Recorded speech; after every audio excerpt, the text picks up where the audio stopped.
नमस्कार, टेस्टी फूडमध्ये तुमचे खूप स्वागत आहे। चला तर आज आपण कर्ड राईस म्हणजेच दही भात बनवणार आहोत आणि हे बनवायला जास्त वेळ देखील लागत नाही आणि खायलाही खूप छान लागतं। कधी कधी काय होतं की आपल्याला बनवायला असं कन्फ्यूज होतं की बापरे काय बनवायचं आज, तेच खाऊन खूप कंटाळा आलाय। तर त्यावेळेस असं दही भात बनवायचा आणि उन्हाळ्याच्या दिवसात तर स्पेशली हा थंड थंड दही भात खाण्याची मजाच काहीतरी वेगळी आहे। आणि चला तर आता या रेसिपीला सुरुवात करूया। कर्ड राईस बनवण्यासाठी मी इथे 1 वाटी इतकं तांदूळ घेतलाय। तर तांदूळ घेताना बासमती किंवा कोलम हे 2 तांदूळ घ्यायचे नाही आहेत, कारण की त्या तांदळाचा खूप मोकळा भात होतो। तर आपल्याला कर्ड राईससाठी थोडासा असा चिकट आणि मऊ असा भात पाहिजे, त्यासाठी हे 2 तांदूळ घ्यायचे नाही। आता हे तांदूळ 2 ते 3 पाण्याने स्वच्छ धुवून काढूयात। दुकानामध्ये तांदूळ टिकवण्यासाठी किंवा त्याला कीड लागू नये म्हणून त्याला पावडर लावलेली असते। तर 2 ते 3 पाण्याने हे तांदूळ धुतल्यामुळे ती पावडर सगळी निघून जाईल। तर इथे आपले तांदूळ 2 ते 3 पाण्याने स्वच्छ असे धुवून झालेले आहेत। आता हे शिजण्यासाठी कुकरमध्ये टाकून घेऊयात। आता आपण संपूर्ण तांदूळ कुकरमध्ये टाकून घेऊयात। इथे आपण संपूर्ण तांदूळ कुकरमध्ये टाकून घेतलेत। आता यामध्ये पाणी घालायचे, तर तांदळाच्या 3 पट इतकं पाणी घालायचे, कारण आपल्याला तांदूळ हा मऊ शिजवायचा आहे, त्यासाठी पाणी थोडंसं जास्त घालायचे। आता यामध्ये मीठ घालूयात, कुकरचं झाकण लावूयात आणि याच्या 4 ते 5 शिट्ट्या काढून घेऊयात। इथे आपण कुकरच्या 4 शिट्ट्या करून घेतल्यात। कुकर थंड झालाय।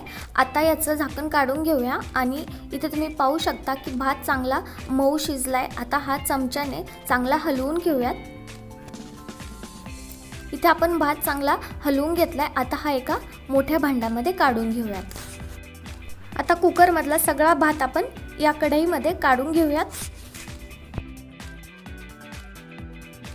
इथे आपण सगळा भात हा कढईमध्ये काढून घेतलेला आहे।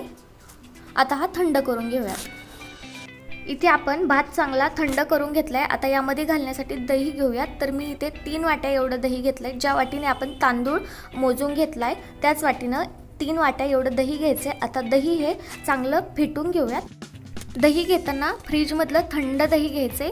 नॉर्मल दही घेतलं तरी चालेल, पण थंड कर्ड राईस खूप छान लागतो, म्हणून थंडच दही घ्या।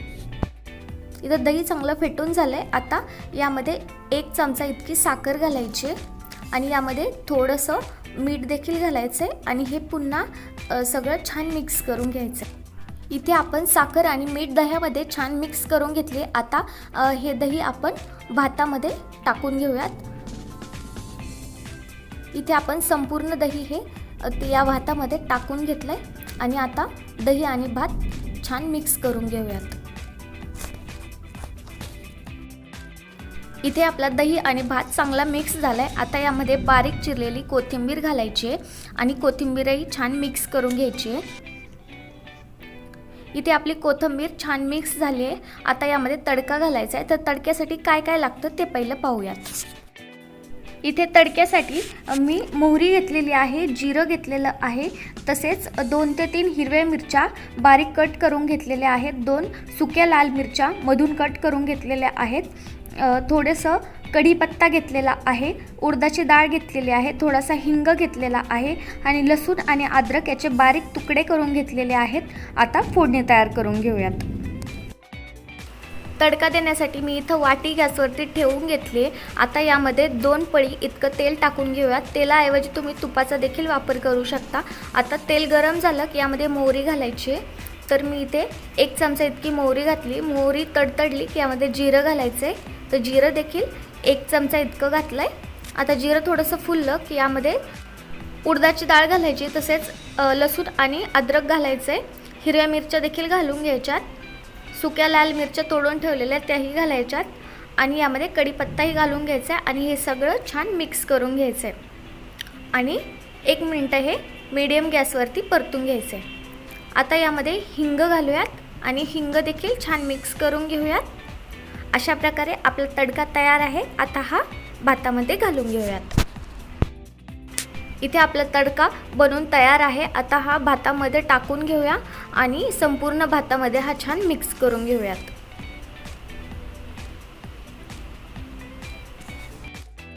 इथे आपण सगळा तडका हा भातामध्ये छान मिक्स करून घेतलाय आणि अशा प्रकारे आपला कर्ड राईस म्हणजेच दही भात हा बनून तयार आहे। आता हा प्लेटमध्ये वाढून घेऊयात।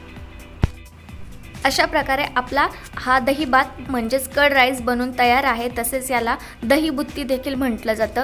हा बनवायला जास्त वेळ देखील लागत नाही आणि खायलाही हा खूप छान लागतो। तुम्ही हा मुलांच्या टिफिनमध्ये देऊ शकता किंवा मोठ्या माणसांच्या देखील टिफिनमध्ये तुम्ही हा देऊ शकता।